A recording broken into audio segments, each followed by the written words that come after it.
going to tell you about a game you've never heard of. Unless you have, but as far as I know that's very unlikely. This game is very special to me, and since I have a means of sharing my thoughts in video form, I thought I'd try to bring some well-deserved attention to it. A few years ago, during the time when that big thing happened, I developed a habit of browsing itch, the website where indie games can be found. During this stressful time, a small joy of mine came in the form of listening to Vance Joy's Riptide while looking for interesting games to try out. And one of the first ones I ended up trying was none other than Off Peak, released in 2015 by Cosmo D. Something I only learned recently, however, is that Cosmo D is actually a part of an EDM trio called Archipelago, which is a great name by the way, and all of the music in the game was created by them. I just thought that was a fascinating detail to discover. Off Peak is, in the best way possible, nonsensical. The visual style, some of the music, and the wacky characters all come together to create a very dreamlike experience.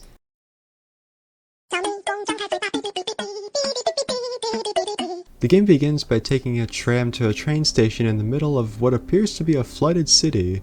This fine gentleman with his handy instrument introduces the premise. He had a ticket to give to us, but through unforeseen circumstances it was torn to shreds and scattered all throughout the station, and we've got to find them. Right away you can probably tell that this game looks just a bit wacky. I'm not sure if these character models are pre-made assets or not, but Cosmo went crazy in shifting them around to all sorts of effects.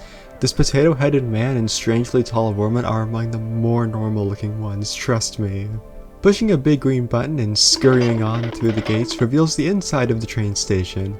This is a great example of what I meant when I said that this is a dreamlike experience right away. Posters and murals of various sizes fill the walls, there's a rather majestic whale hanging from the ceiling, and the atrium feels weirdly cavernous. Usually when you think about train stations, vast is not a word that comes to mind.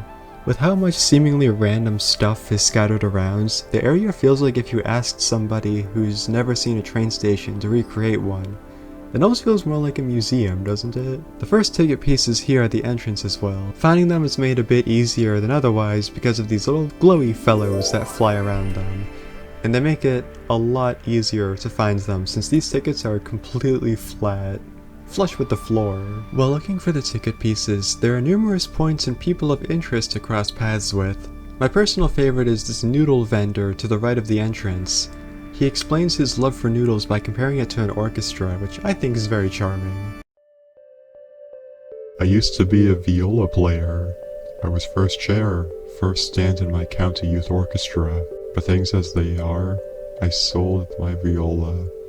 Making ramen became a way to channel this old desire. The noodles are my string section. Each strand emits a textual unified sonority. Pork or chicken, the breast section. The protein of any meat is a powerful and tonally dominant sustenance. Woodwinds are the glue of an orchestra, and so too are the shallots, cabbage, spinach, and seaweed in my ramen. Each leaf providing a nutritious unification to the disparate elements in the bowl. The boiled egg, a timpani of more protein. Corn kernels, the harp section. My broth is the music these instruments make together, steeped slowly over 24 hours. Miso paste, chili powder, shoyu, all setting the key signature. When you eat this, you're setting the tempo with each slurp. 3 dollops and you're dealing with a fortissimo. Each bite, a few more measures in an unfolding symphonic narrative. But rather than filling an auditorium, it fills your bowl. Dang, now my noodles are cold. Not far from the noodle lover is this serpent statue in the middle of a small garden. The music changes when you move close to it, which makes being around it feel a little ominous.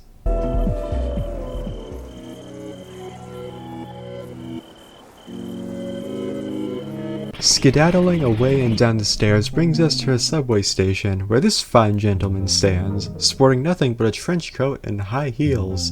A master of fashion if ever I've seen one. He's willing to offer samples of his suspicious looking cookies. They're paper thin from the looks of it. I guess he didn't have much money left over for ingredients after buying his duds.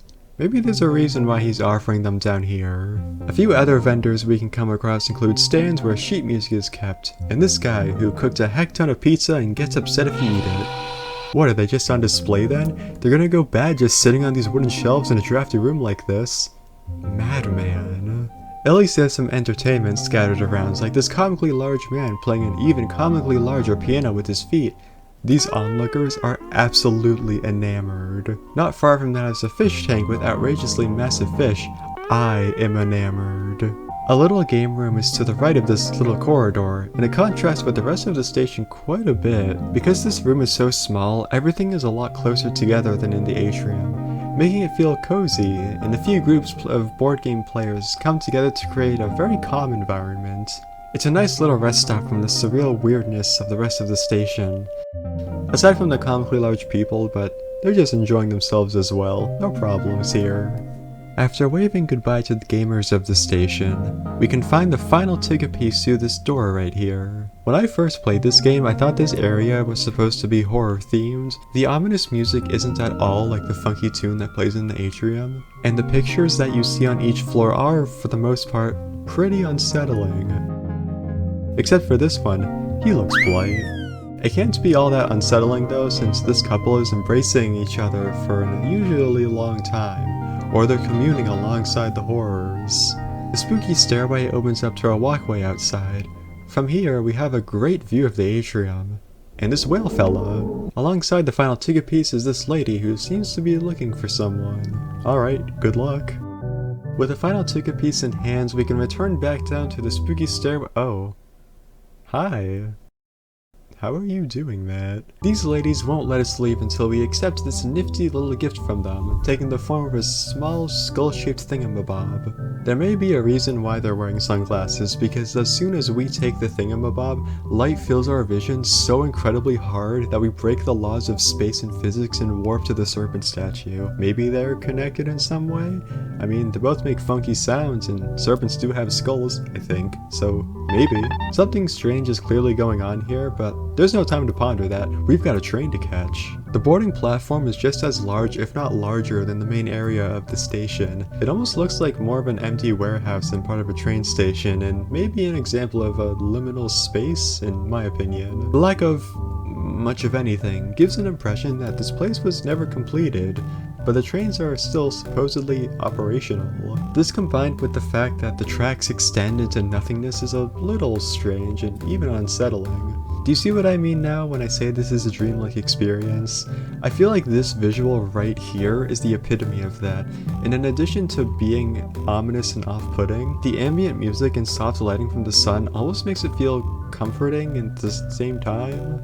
Walking around the platforms, nothing of note is really out here except for this man who is absolutely busting it down on his own.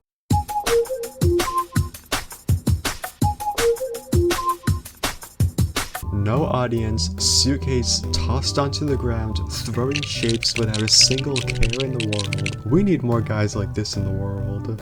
At long last, we can hand our taped together ticket to this guy and be on our merry way.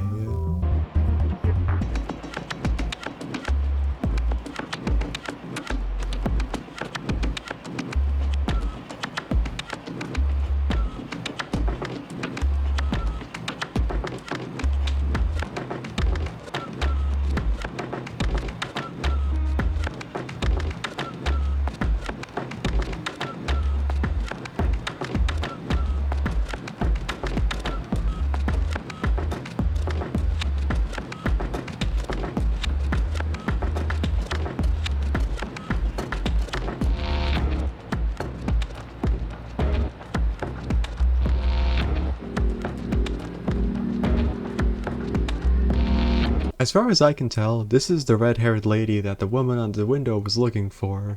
After another flashbang from one of these skull things, we end up on a boat alongside her and two of the strangely agile ladies with glasses. And with the fade to black, that's the end of Off-Peak. Was any of that real? Did I just hallucinate all of that? I think that a lot of the story is intentionally kept ambiguous. We don't exactly know who we are, where we intend to travel to, and what our relationship to this red-haired lady is. And to be honest, I really like that a lot. This is the type of game that introduces just enough for you to build your own interpretation of its events and fill in the blanks wherever you see fit. If everything was wrapped up tightly and explained thoroughly, it may not be nearly as memorable of an experience, even if it would create a more clear story. This way, the game stuck in my head for quite a while after it was finished as I tried to make sense of it all. Maybe the story was an afterthought, with more attention being put towards the visuals and dialogue, but I don't mind that this is the way the game is at all.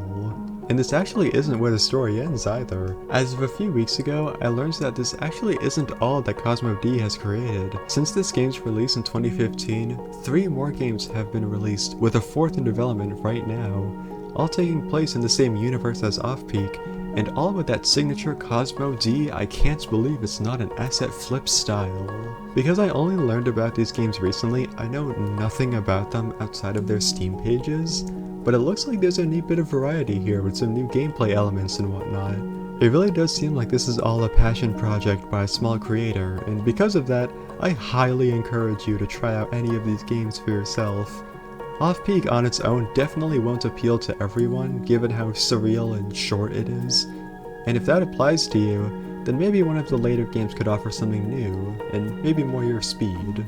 And honestly, I can say I'm glad that I crossed paths with this silly little game. Playing it has opened my mind to develop an interest in exploring other small, unheard of, and just plain strange games. It's partly why I made another channel specifically for playing games that fit that description, most of the time. I hope that listening to my ramble about a game I enjoy for a bit has inspired you to take a dive into the world of otherwise unknown indie games. Small creators deserve just as much love as any other, and every one of the games that you watch your favorite YouTuber play or scroll by on itch tell a piece of his creator's story, and I think there's a heck of a lot of variety in the indie world. It goes without saying that every creator's story twists and turns in all sorts of distinct directions.